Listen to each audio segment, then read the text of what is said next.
말씀 마가복음 11장 1절에서 11절 말씀.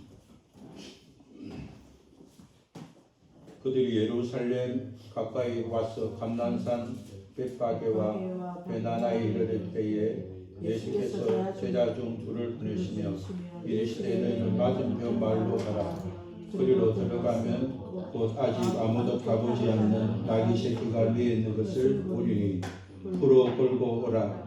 만일 누가 너에게 왜 이러냐 하느냐 묻거든 주가 쓰시겠다 하라. 그리하면 즉시 이리로 보내리라 하시니 제자들이 가서 본즉 나귀 새끼가 문학더미에 위에 있는지라. 그것을 보니 그에 서 있는 사람 중 어떤 이들이 이르시되 나귀 새끼를 풀어 무엇 하려느냐 하며 제자들이 예수께서 이르신 대로 말하되 이에 허락하는지라.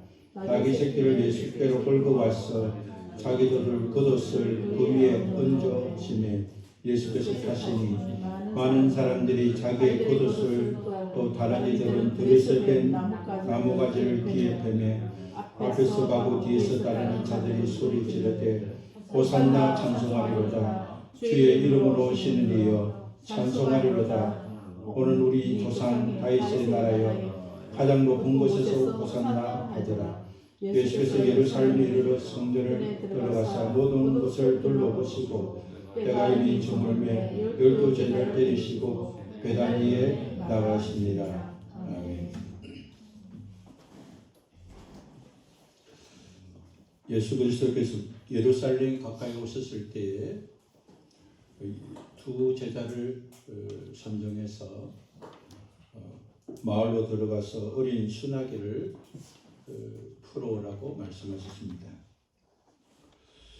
12 제자 가운데 선발된 2명의 제자는 누구인지 성경은 기록되지 않았지만 우리가 미루어 짐작해 보면 아마도 베드로와 요한이었을 거다라고 생각할 수 있습니다.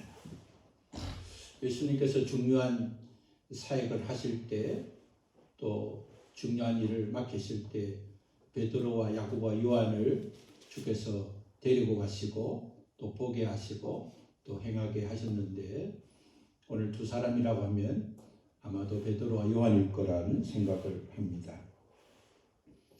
그 이후의 사건이지만 베드로와 요한은 성전 미문에 앉아있는 안전뱅이를 예수 그리스도의 이름으로 일어나라 하고 일으킬 만큼 두 사람은 단짝이 되어서 사역도 하고 함께 동행한 것을 우리는 미루어 짐작해 볼 수 있습니다. 오늘 예수 그리스도께서는 두 제자에게 마을로 들어가면 아무도 탄 적이 없는 수나기를 보게 되면 그것을 풀어오라고 말씀했습니다. 마태복음 21장 2절에 기록된 말씀을 보면 어린 수나기만 묶여있던 것이 아니고 어미나기와 어린 새끼 수나기가 같이 묶여있음을 볼 수가 있습니다. 예수님께서는 훈련되고 또 경험 있는 어미 나귀를 풀어오라 말씀하지 않으시고 아무도 타보지 않는 그리고 어미 곁에 묶어있는 어린 수나귀를 풀어 데려오라고 말씀했습니다. 예수 그리스도께서 아무도 탄 적 없는 어른 수나귀를 타고 예루살렘에 가시는 것은 단순히 교통수단으로 사용한 것이 아니라 성경의 예언대로 예수 그리스도 메시아가 되시는 분이 예루살렘에 입성하게 되는 예언을 성취하기 위한 것이었습니다. 스가랴 9장 9절의 말씀과 창세기 49장 11절에 기록된 세 가지 예언을 성취했음을 우리는 알 수 있습니다. 첫째는 아직 아무도 탄 적 없는 어린 수나기는 흠이 없고 깨끗하고 길들이지 않는 것으로서 하나님께서 거룩한 목적을 위해서 예비하신 뜻이 있음을 상징하고 증거하는 예언이 되는 것입니다. 둘째는 매어 있는 어린 수나기는 유다의 후손인 메시아 출현을 예언한 말씀을 이루시기 위한 것입니다. 셋째는 어린 수나기는 왕으로 오셔서 구원을 베푸시는 메시아는 겸손을 상징하는 모습으로 입성하게 될 것을 예언한 것입니다. 예수 그리스도께서 두 제자에게 너가 매여 있는 수나기를 발견하고 그것을 풀 때 누가 너에게 어찌하여 이렇게 하느냐고 말하거든 주께서 필요하다고 말해라고 그렇게 말씀했습니다. 그러면 그들이 너희들에게 나귀를 줄 것이라고 말씀했습니다. 두 제자는 주님의 말씀대로 마을에 들어갔더니 마을에서 문 앞에 매여 있는 수나기를 발견하게 됩니다. 그들은 주님이 말씀하시는 대로 매여 있는 어린 수나기를 풀었습니다. 그저 주님이 또 말씀하신 대로 어떤 사람이 너희가 어린 수나기를 풀며 무슨 일을 하느냐고 물었습니다. 그들은 예수님께서 명하신 대로 주께서 쓰시고 돌려주신다고 말하자 그들은 그들을 데려가도록 허락해 주었습니다. 두 제자는 예수님께서 말씀하신 그대로 가고 보고 듣고 행하고 말함으로 주님께서 모든 것을 다 준비하시고 주님은 말씀대로 다 해주시는 것을 그들은 보고 듣고 알게 되었습니다. 주님이 말씀하는 그곳에 어린 수나기가 있었고 주님이 말씀하신 데 어떤 사람이 물었고 주님이 말씀하신 대로 했더니 데려올 수 있게 되었습니다. 그들은 어린 수나기를 끌고 가서 자기들의 겉옷을 수나기 등 위에 덮었고 주님은 그 위에 타셨습니다. 많은 사람들은 자기들의 겉옷을 길에 펴고 또 어떤 사람들은 부드러운 새순난 나무가지를 꺾어서 길에 융단처럼 깔았습니다.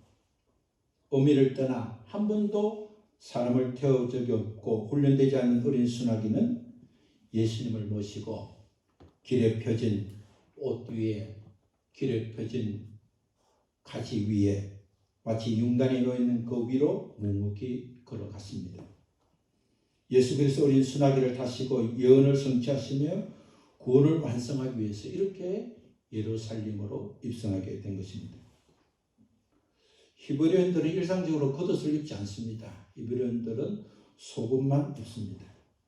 겉옷은 천으로 만들어져서 쉽게 버릴 수 있는 그런 용도로 만들었습니다. 겉옷을 갖고 입고 다니는 이유는 밤에 한기를 막을 때 사용하기 위함이었습니다. 그래서 그것은 겉옷을 쉽게 벗을 수 있었고 벗은 겉옷을 수나기 위에 올릴 수 있었고 땅에 펼 수가 있었습니다.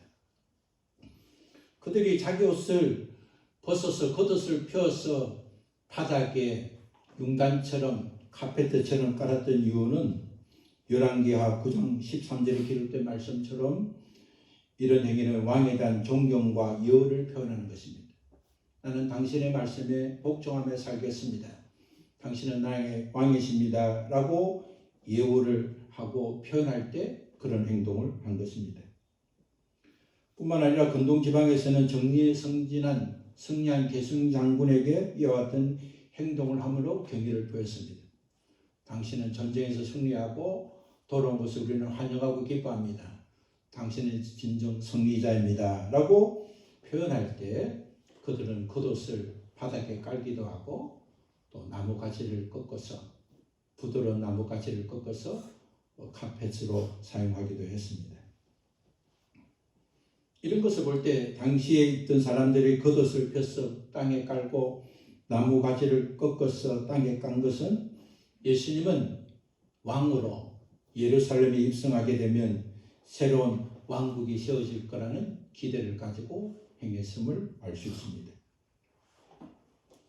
그러나 예수께서 평화와 겸손의 상징인 나귀새끼를 타고 입성하심으로 제자들이 또 당시의 민중들이 정치적 메시아를 기다렸지만 실상은 아니라는 것을 주님이 어린 나귀를 타고 가시면서 알게 하고 보게 하고 듣게 했지만 그들은 깨닫지 못했습니다. 예수님을 따르고 예수님 앞에 겉옷을 펴고 예수님이 가시는 길에 나무 가지를 꺾어서 깔았던 자들은 평소에 예수님과 함께 예수님의 사역의 군중들이었고 예수님과 함께 고향을 떠났던 자들이 많았습니다. 그리고 예루살렘에서 환영했던 사람들도 예루살렘에서 예수님의 사랑과 은혜를 믿고 예수님이 치유하신과 또 예수님이 하나님 복음을 전할 때 듣고 따랐던 추종자들이었습니다. 그들의 공통점은 가난하고 힘들고 삶에 시달리고 소외당하는 삶이었습니다. 물론 그다시는 특권층 소수 외에는 대부분의 사람들이 경제적으로 빈곤하고 어렵고 힘든 정치적으로 소외된 사람들이었습니다. 이들은 자기 겉옷을 펴고 나무 가지를 꺾어 길을 펴면서 온 정성을 다해서 우리 주님을 환영하였습니다. 그들은 예수님이 예루살렘이 일성하게 되고 예수님이 새로운 나라를 선포하게 되면 로마의 압제과 특권층의 착취로부터 그리고 빈곤에서 해방될 것이라는 생각으로 가득했기 때문이었습니다. 그들이 믿고 기다리는 메시아는 영혼을 구하는 메시아가 아니라 그들의 육신만을 구하는 메시아였습니다. 예수님은 우리의 몸과 마음과 영혼, 우리의 전인격을 구원하기 위해서 오셨지만 그들의 관심은 영혼이 아니라 단순한 육체였습니다. 배고픔을 해결해 주는 메시아, 자유를 주시는 메시아, 현재의 고통에서 벗어나게 하는 메시아, 가난한 나라가 부강한 나라로 만드는 새로운 왕국을 창조하실 새로운 다윗 왕국을 건설할 메시아를 맞이하고 있었습니다. 그들은 영의 구원에는 관심이 없었습니다. 예수 그리스도께서 하나님의 나라와 천국 복음을 선포하시고 가르치시고 병든 자와 약한 자를 고쳐주시고 천국에 가까웠음을 말씀할 뿐만 아니라 천국에서 합당한 자가 어떻게 살아야 되는지를 말씀해 주셨고 그들은 들었지만 그들은 하나님 나라에서 부유하고 부강한 것을 꿈꾸지 아니하고 이 땅에서 부강하고 강성한 나라를 세워줄 지도자 그리스도를 기다리고 환영했던 것입니다. 당시 예루살렘 주변에는 예수님을 따르던 자들이 많았습니다. 그래서 예수님께 제자를 보내서 어린 순하기를 풀을 때 주께서 서시겠다 할 때 얼마든지 주님이 서신다면 얼마든지 내릴 만큼 사람들이 예수님을 따랐습니다. 그러나 중요한 것은 주님이 거기 나귀가 매여 있고 거기에 주님이 서시겠다면 줄 수 있는 모든 사항을 주님이 알고 계시다는 것입니다. 예수님의 제자 중에서 특별히 선정된 2명의 제자들은 예수님께서 말씀하신 것을 듣고 행하고 순종함으로 깨달았지만 그러나 주님이 예루살렘에 입성하면 우리 주님이 오신 겸손의 왕으로 영혼을 구원하신 메시아로 오신 것을 그들은 깨닫지 못했습니다. 예수님 앞에 수종드는 사람들은 많았습니다. 당시에 예수님께서 유월절을 지키기 위해서 집이 필요할 때 집을 제공한 사람이 있습니다. 예수님이 음식을 잡수기를 원할 때 음식을 준비한 자들도 많이 있습니다. 심지어 예수님이 십자가에서 죽으실 때에 자기의 장례를 위해서 준비한 무덤까지도 제공한 자도 있었습니다. 당시에 많은 사람들, 12제자만 제자가 아니라 수많은 사람들이 자기가 사는 곳에서 환경에서 주님이 원하신다면 주님이 쓰시겠다 하면 또 주님이 필요하신 거라면 마음껏 제공할 수 있는 수많은 제자들이 있었습니다. 오늘 시대를 살아가면서 우리는 특별한 또 일꾼들도 있지만 하나님께서 우리에게 준 환경과 조건에서 주님이 원하신다면 제 어떤 것도 주님께 드릴 수 있다고 믿고 준비한 자들이 있는 것입니다. 하나님은 준비된 자를 사용하시고 하나님께서는 헌신할 자를 헌신하게 하시고 하나님 그들의 손길을 통해서 복을 주시고 하나님 뜻을 이루어가고 계시는 것입니다. 제자들과 무리들은 열정과 헌신은 있었습니다. 그러나 예수님께서 말씀하시는 십자가의 고난과 죽음과 부활은 그들은 기억하지 못했습니다. 예수님께서 제자들과 함께 예루살렘에 오시면서 3번에 걸쳐서 예수님은 예루살렘에 가면 유대 지도자들에게 고난을 당하고 또 십자가 죽임을 당하고 그 후에 부활한다는 사실을 말하고 그들에게 알려주었고 또 그 말을 듣고 베드로가 만류할 때 사단아 물러가라 하면서 너는 하나님의 뜻을 생각하지 않고 사람의 일만 생각한다고 책망을 들었음에도 불구하고 그들은 여전히 그들이 원하는 목적, 그들이 바라는 소망, 그들이 가고자 하는 길만 가고 있었습니다.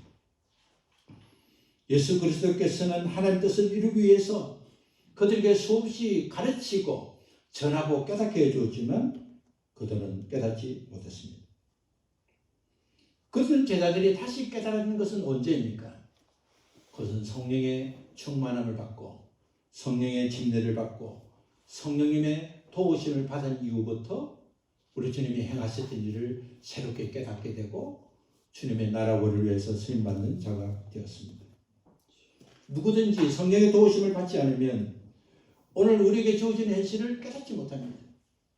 하나님 주신 축복도, 하나님 주신 저주도, 하나님 주신 은혜도, 하나님이 주시는 책망도 깨닫지 못합니다.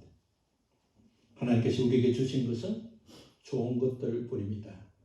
하나님께서 이런 환난을 통해서 더 좋은 것을 갖게 하시고, 하나님께서 연단을 통해서 더 좋은 믿음을 갖게 하시고, 하나님께서 고난과 환난을 통해서 주의 뜻대로 살지 않았던 죄를 발견하고 회개해서 또 주님 앞에 쓰임받도록 주님께서 구원의 길로 인도하지만 하나님의 도우심을 구하지 않고 하나님의 뜻을 생각하지 않으면 그 뜻을 깨닫지 못하게 되는 겁니다.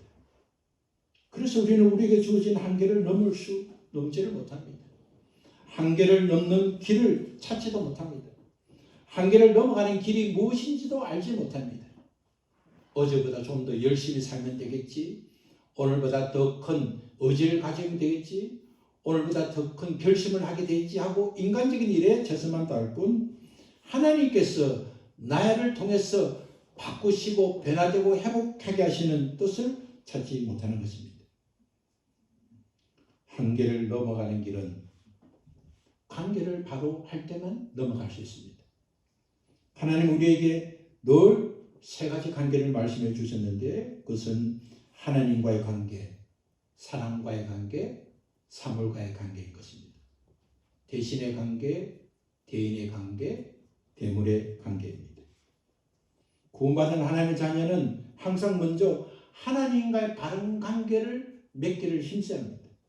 하나님과의 관계가 최우선이 되지 않으면 다른 관계는 결국 다 무너진다는 것을 알아야 됩니다. 하나님은 누구십니까?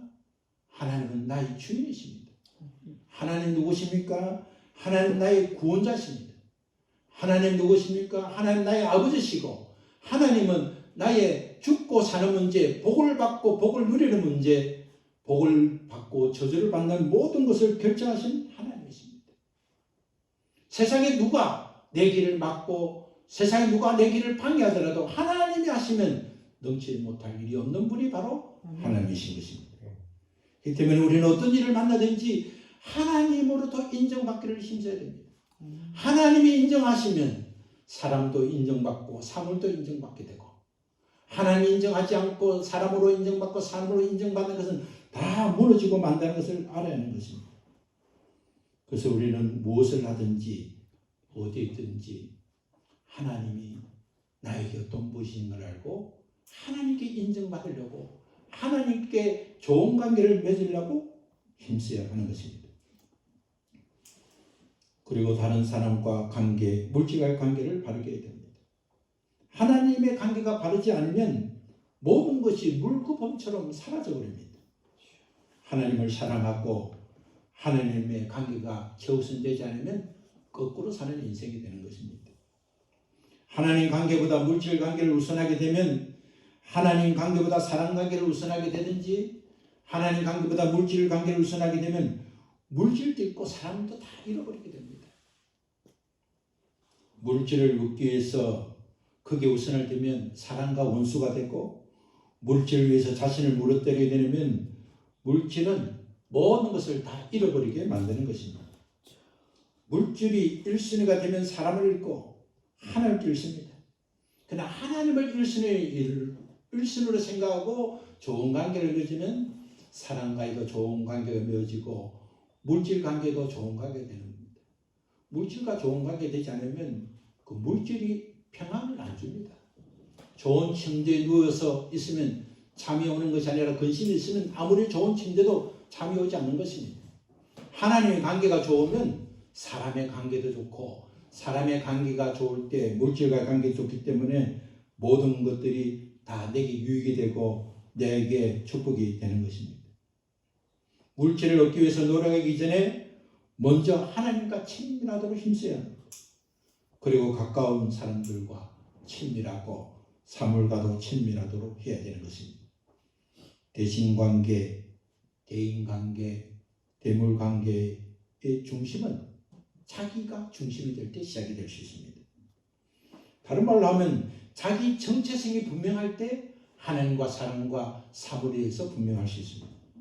자기 정체성은 뭡니까?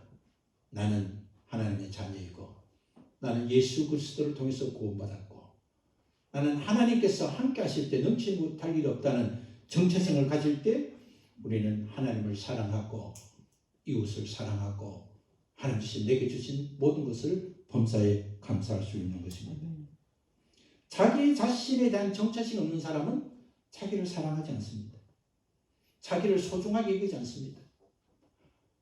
구원받은 신분, 하나님의 자녀가 된 신분이 얼마나 아름답고 복된지를 알지 못합니다.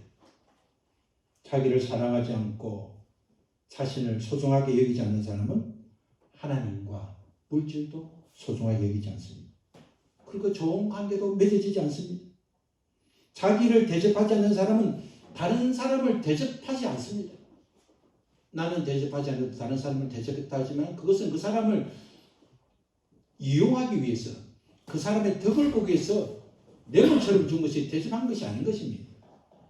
자기를 대접할 때 내가 이렇게 좋은데, 내가 이렇게 좋은 마음을 가지고 좋은 정체성을 가질 때 다른 사람에게 좋은 것을 주는 것이 바로 사람을 대접하는 것입니다. 자기를 무시하는 사람, 자기를 소중하다고 생각하지 않는 사람은 하나님도 사람도 재물도 소중한 존재로 받아들이지 않습니다. 예수 그리스도께서는 네 이웃을 내 몸과 같이 사랑하라고 하셨습니다. 내 몸을 건강한 자세로, 건강한 상태로, 내 몸과 마음을 건강한 상태로 되어 있을 때 하나님을 사랑할 수 있고 다른 사람도 사랑할 수 있고 물질도 사랑할 수 있는 것입니다. 하나님과 바른 관계가 되면 삶의 방식이 달라집니다. 결혼하기 전에 살던 자가 결혼하면 총각으로 처녀로 살던 방식을 버리고 그 남자와 그 여자를 위해서 사는 방식으로, 서로 좋아하는 방식으로 바뀌어지듯이 하나님과 바른 관계를 맺으면 삶의 가치도 방식도 달라지는 것입니다. 예수 믿고 변하지 않는 것은 관계에 치중하지 않았기 때문인 것입니다. 사람과 세상을 사랑하면 자기를 아끼고 아껴야 할 것을 아끼지 못합니다. 아껴야 할 때 아끼고 소중할 때 소중해야 되는데 그렇게 하지 않습니다. 그래서 세상에 빠져서 자기 몸이 망가지더라도 환락에 빠지고 율락에 빠지고 쾌락에 빠집니다. 그것이 위해서 시간을 쓰고 돈을 쓰고 몸을 버리게 되는 것입니다. 그러나 하나님과 바른 관계가 되면 무엇을 아껴야 되는지, 무엇을 투자해야 되는지, 무엇이 힘써야 되는지를 알게 되는 것입니다. 아껴야 될 것은 아끼고, 또 써야 될 것은 쓰고, 또 보관할 것은 보관하고 살면 영과 영혼이 부유하게 되고 부유를 담는 축복의 사람이 되는 것입니다. 내가 주인대 우상 숭배죄를 회개하고 예수 그리스도를 믿고 영접한 자들은 제3을 받아서 하나님의 자녀가 됩니다. 그러나 우리가 제3 받고 하나님과 자녀가 되었다고 해서 그때부터 아무렇지 않게 살아도 되는 존재는 아닌 것입니다. 하나님 앞에 살아야 할 존재이기 때문에 하나님께서 깨끗한 자로 만들어 주었으면 그 깨끗함을 최선을 다해서 유지해야 하는 것입니다. 하나님과 좋은 관계를 맺는 것은 하나님 앞에서 깨끗하게 살도록 힘쓰는 것입니다. 거룩하신 하나님 앞에서 거룩한 삶을 살지 않으면 하나님 앞에 더 가까이 나가지도 못하고 하나님께 인정도 받지 못하고 하나님 주신 은혜도 축복도 받지도 못하고 받은 것도 누리지 못하는 것입니다. 악한 영들은 순간순간 우리를 더럽게 만들고 싶어 합니다. 악한 영들은 우리 생각 속에 순식간에 제약들을 넣어주어서 우리의 마음과 생각이 거룩하지 못하게 합니다. 조금 전까지도 괜찮은데 갑자기 마음속에 분노가 차고 엄난이 차고 질투가 나고 시기가 되고 거짓이 들고 두려움이 찾아오는 것은 우리의 마음과 생각을 더럽게 하려는 악한 영들의 작동인 것을 알아야 됩니다. 그럴 때마다 악한 것들이 하나님께 인정받지 못하고 나를 하나님이 원하시는 거룩한 자리로 만들어가지 못하는 속임수는 것을 알고 주님, 이 악한 것들을 주님 제거하여 주옵소서. 이 더러운 영들을 십자가로 보내주옵소서. 하나님의 은혜가 필요합니다. 저는 하나님께 인정받고 살고 싶습니다. 라고 기도하고 엇떨어진 마음과 생각을 다잡고 믿음으로 나아가야 하는 것입니다. 마음은 우리의 영적 전쟁터입니다. 그러나 마음 밖에서 실제적인 우리의 몸과 마음이 싸우는 현장은 바로 가정입니다. 가정은 원수가 있는 것이고 가정은 사랑해야만 사랑할 수 있는 존재가 있는 것이고 우리 주님이 가족이 바로 원수라고 했던 그것이 바로 가정인 것입니다. 가정은 무장을 해제한 곳이기 때문에 영적 전쟁에서 실패할 수 있는 가능성이 가장 높은 것입니다. 가족은 원수가 될 수 있고 무장을 해제한 조건에서 싸우는 곳이기 때문에 우리는 가정에서 영적 성리를 통해서 영적인 권능과 영적인 전투력을 가져야 한다는 사실을 잊지 말아야 합니다. 가정을 전투력을 가지는 것이면 가정을 행복을 담는 것이고 가정은 내 자신의 존재와 위치와 실력과 현재가 무엇인가를 확연하게 확인할 수 있는 것입니다.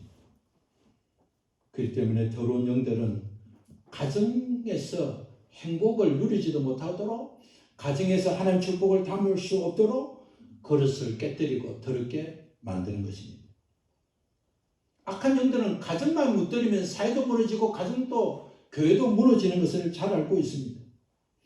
가정에서 무능한 남편이 되고 가정에서 사랑받지 못한 아내가 되면 그가 어디에 있든지 그의 사랑받는 정체성도 갖지 못하고 존경받는 실제를 알지 못하기 때문에 아까 더러운 영들은 가정을 더럽히고 파손해서 남자의 자존감을 잃어버리게 하고 여성의 자존감도 잃어버리게 하고 남편으로부터 사랑받는 존재인 것을 알지 못하고 아내로부터 존경받는 존재인 것을 알지 못하게 하는 것입니다.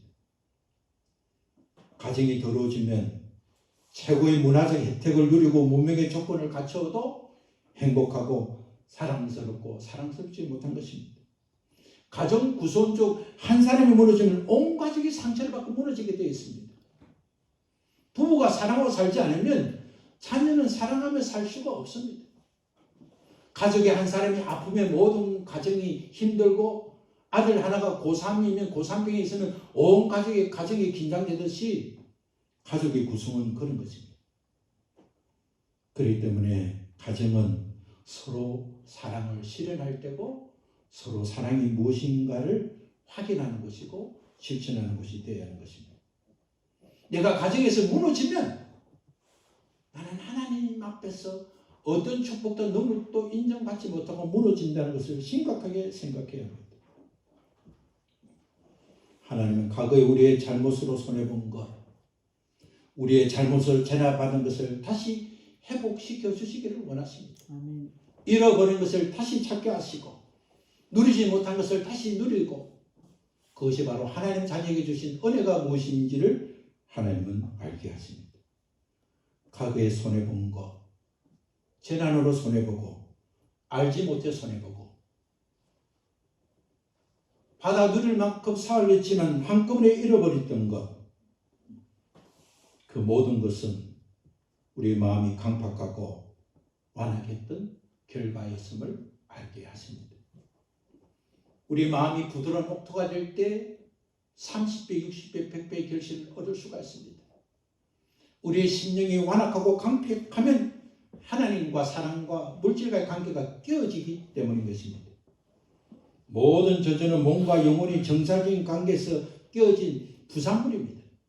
오늘 우리가 저주를 받고 있다면 오늘 가난과 어려움과 실패 속에 내가 있다고 확인되는 그런 물체와 증거가 있다면 그것은 바로 내 몸과 영혼이 정상적인 관계에서 깨어졌던 그런 부산물이라는 것을 알아야 합니다. 하나님과 나와의 관계, 사랑과 나와의 관계, 나와 물질과의 관계가 정상적으로 회복되어야 하는 것입니다. 부부가 하나님을 사랑하고 서로 존중하고 사랑하면 풍성하고 깨끗한 그릇이 됩니다. 부부가 하나님을 사랑하고 존중하고 사랑하면 대신관계가 바로 되면 대인관계, 대물관계도 바르게 됩니다. 돈을 벌어도 재밌습니다. 돈을 써도 재밌습니다. 시간을 사용해도 행복합니다. 그러나 가정에서 깨어지면 모든 것이 의미가 없고 모든 것이 하나님의 축복 은혜를 담을 수 없는 더러운 그릇이 되는 것입니다. 하나님은 범죄한 자들에게 그 죄를 3, 4대까지 묻겠다고 말씀했습니다. 오늘 우리가 맞이하는 어떤 문제, 어떤 산물은 나 하나의 잘못으로 되어진 것이 아니라 3, 4대 우리 세대가 우리 조상의 잘못이 오늘에 있다는 사실을 알고 나와 세대와 조상의 지은 죄를 회개하고 그런 어려움으로 겪는 일을 우리가 청산하고 그래서 입으로 하나님 회개합니다는 말이 중요한 것이 아니라 과거에 우리 선조들은 서로 사랑하지 않고 올바른 관계를 맺지 못했지만 나와 당신과 우리는 서로 사랑하고 서로 존중하고 그렇게 사는 그 자체가 바로 회개이고 회개 능력이 되는 것입니다. 가정에서 먼저 화목하게 하신 예수 그리스도 이름으로 서로 사랑하고 다툼과 분냄과 거짓을 버릴 때에 세대와 가문으로부터 내려오는 악하고 더러운 저주의 DNA가 사라지고 하나님의 영광을 받고 또 하나님께서 선하게 산 자, 순종하게 산 자에게 천대까지 복을 준다는 그 말씀이 우리의 가정에서 새롭게 이루어지게 되는 것입니다. 12명의 제자들과 예수 그리스도를 따르는 무리들이 겉옷을 벗고 길에 펴고 어린 나무가지를 길에 펴며 주님을 환영했지만 그럼에도 그들이 실족하게 된 것은 그들이 하나님 뜻보다 자기 뜻을 먼저 생각하고 주님께서 말씀해 주시면서 여전히 자신의 뜻을 먼저 생각하고 예수 그리스도께서 말씀하신 죽으심과 부활을 기억하지 않았기 때문인 것입니다. 그들의 성령 침례를 받고 예수 그리스도에서 목숨을 버릴 수 있었던 것은 그의 뜻보다 하나님 뜻이 우선이 되어야 한다는 것을 그들의 성령의 충만을 받고 알았기 때문인 것입니다.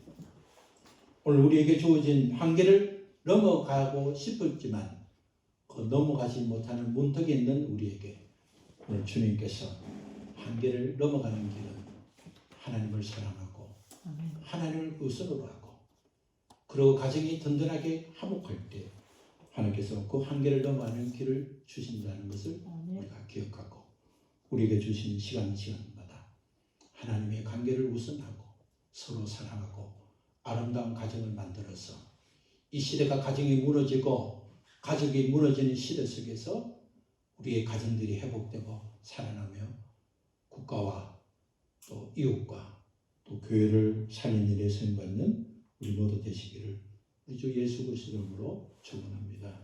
우리 함께 일어나겠습니다.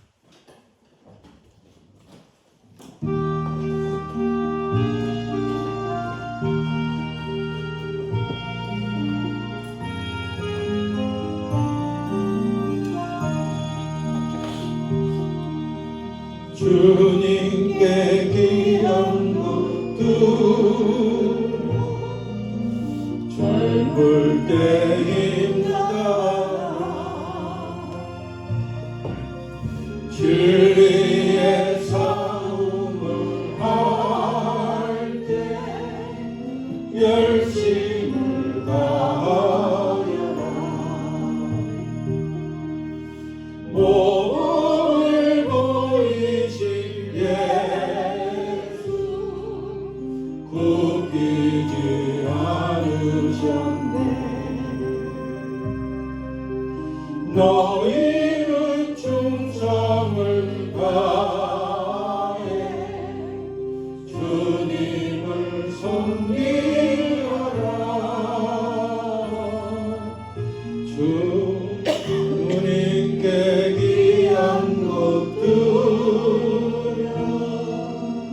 늙을 때인가 구원의 갑주를 입고 끝까지 살아라. 주님께 귀한 것 드려 내 몸과 내 마음도 주위의 모든 것 바쳐 임나의 섬기어라. 복생나 보내신 선물 은혜를 베푸시니 너희는 정성을 다해 주님을 섬기어라.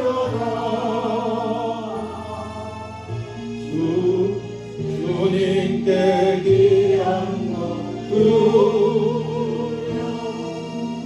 젊을 때인가 구원의 갑주를 입고 끝까지 싸우라.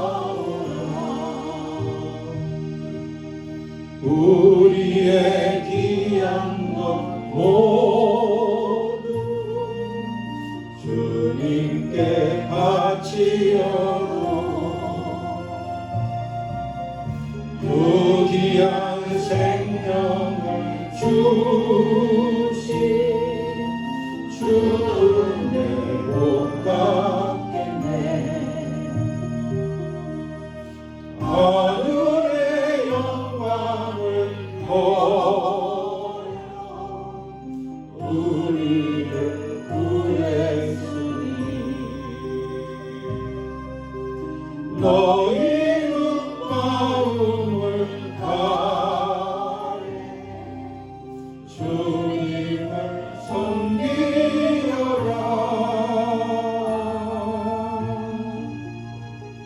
님께 귀한 것 드려 젊을 때인가 구원의 갑주를 입고 끝까지 살아라.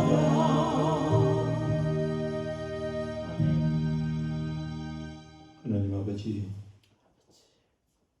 우리를 구원하시기 위해서 우리 주님이 우리를 대신해서 순환과 고난을 당하시고 또 십자가에서 생명을 내어주시고 우리에게 죄값을 지불해 주심으로 우리가 하나님의 자녀가 되게 하신 것을 감사합니다. 먼저 내어줌으로 그 다음 것을 참는 심는 자에게 주시는 은혜가 있고 심는 자에게 주시는 법칙을 우리가 알고 있습니다.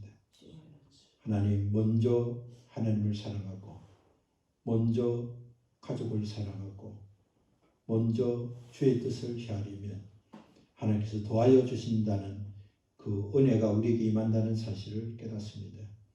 하나님 아버지, 우리가 항상 넘어야 될 한계에 넘지 못하고 이제는 됐다 할 때 또 넘어지고 이제는 되겠다 할 때 또 미끄러지는 우리의 현실을 보며 그것은 바로 우리가 관계가 뒤틀어진 부산불인 것을 깨닫고 이제는 하나님과의 새로운 관계, 하나님과 맺어진 관계 속에서 하나님께 인정받는 관계가 되는 일에 힘써서 하나님이 주신 사랑과 은혜를 우리 가정에서 실현하고 우리 가정이 깨끗하고 큰 그릇이 되어서 주님의 사랑과 은혜를 담는 자가 될 때 하나님께서 물질의 복도 주시고 또 하나님께서 사랑과 은혜가 날마다 풍성한 축복의 사람이 되게 하신 것을 감사합니다.